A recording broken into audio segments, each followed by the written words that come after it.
Hey guys, Brady here with your daily tennis lesson. So we got a fun one for you today. It's the forehand drop shot. Really have fun with this shot. I don't hit it a ton, but when I do, it's one of the favorite shots in my game. Couple things we got to discuss today to help you hit a forehand drop shot correctly. 3 things to be exact. 1 is grip pressure, how tight you guys hold it. 2 is the path of the racket to the ball to execute a good swing.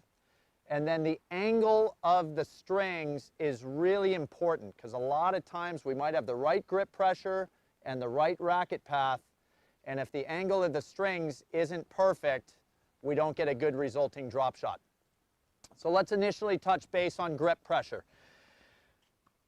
Obviously, it's a soft touch, feely shot, so I hope it's very apparent to you guys, number 1, that we're in continental grip, so that obviously with the strings open, if I squeeze that grip too tight in continental, we know that the ball is going to pop up and go too far, and I barely did anything here.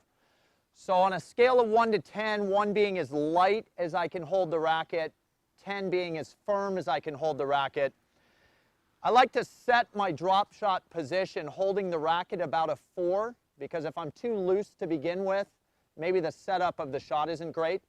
So hold the racket grip in about a 4 out of 10, and then as you guys move the racket to the ball, drop it down to maybe a 2. We want to really get some soft feel on the ball so that it doesn't take off into the court.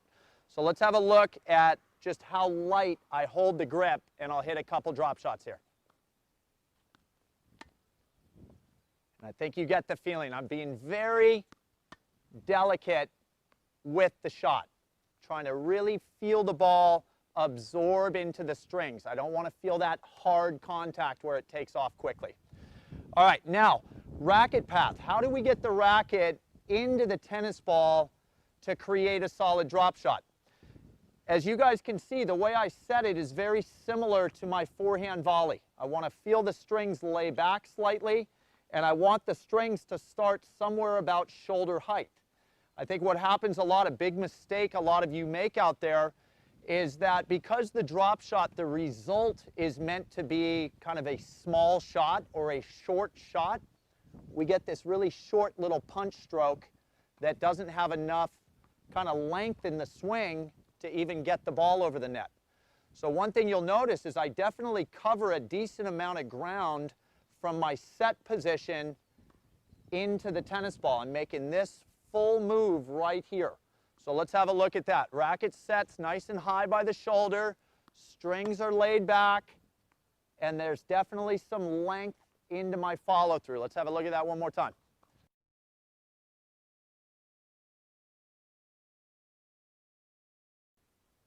Trying to get that ball to just settle down, okay?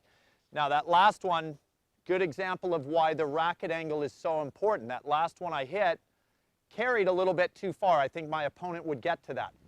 So what I want to feel at the end of the swing is the strings really opening. Big mistake players at the club level make is, oh, I need a drop shot, I need backspin. So the racket angle is open the whole time, and that's not really what we want. We want to get to the tennis ball, and right as we're getting into where contact's going to be, now we start to lay the racket open. And I think you guys understand why. We obviously need some distance off the strings. If I'm already open at the time the ball hits the racket, it's going to skid off the strings and not go anywhere. So have a look at the end of my stroke, how I go from a little more square into a wide open finish position. All right, so you guys can see that racket, it's like I could hold a drink on my strings right there, and yet right before contact, it was like this. And a great result on a drop shot, if you guys are aware of how many bounces the ball takes before it passes your opponent's service line, 2 is like the minimum. Some great drop shots might bounce 4 times before they pass the opponent's service line. So let's see how many bounces I get on this one. 1, 2, 3, almost 4. So that's going to be a very effective drop shot. So grip pressure, nice and light, but don't start too light. We want a little more firmness in the set position. There's actually a little bit of disguise there too. If you guys set in a 4 or a 5 and the opponent starts charging you thinking it's drop shot, you could just keep it firm and punch the ball past them down the line. So I like a little bit of a firmer set position, getting to about a 2 on grip pressure, and then racket path. Lengthen out your drop shots, I think, a little more than you might believe you need, and then racket angle. Go from a little bit of more square at contact into wide open at the end of your swing. I think you guys will find that your drop shots will start to become super effective. All right, so that's all I got for you today. Hope that was super helpful. Please click like below this video, and if you have not subscribed to our channel yet, please do so, as well as check down below me in the description of this video.